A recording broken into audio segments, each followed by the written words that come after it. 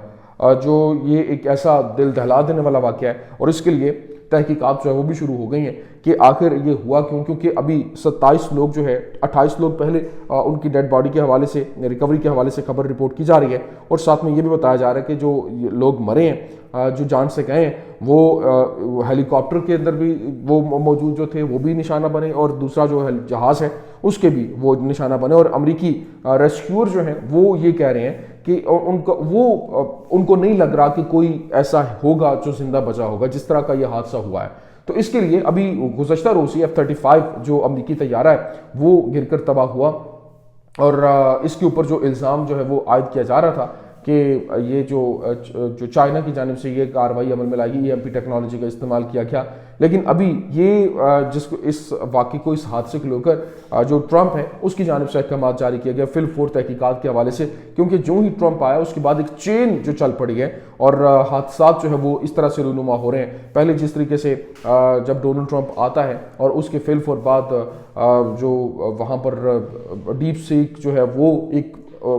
بہت زبردست قسم کا ان کے مارکیٹ کریش کر جانا، اور پھر اس کے بعد کل F-35 جو ہے وہ طیارہ گر جانا، پھر آج یہ جہاز کا تباہ ہو جانا، یہ ایک چین ایسی ہے جس کو لے کر ڈونلڈ ٹرمپ نے کہا کہ اس کے اوپر تحقیقات کی جائیں، اگر کوئی اس کے اندر ملوث پایا گیا تو اس کے خلاف کارروائی کی جائے گی، اور یہ بالکل بھی سپیئر نہیں کیا جائے گا۔ تو یہ چیزیں ہیں، یہ کچھ اہم ترین اپڈیٹس میں ان کا میں آپ کے سامنے رکھ دوں۔ امید کرتے ہیں ویڈیو آپ کو پسند آئی ہوگی، پسند آنے کی صورت میں لائک کیجیے، شیئر کیجیے، اور ہمارے چینل کو سبسکرائب کرنا مت بھولیے گا۔ شکریہ۔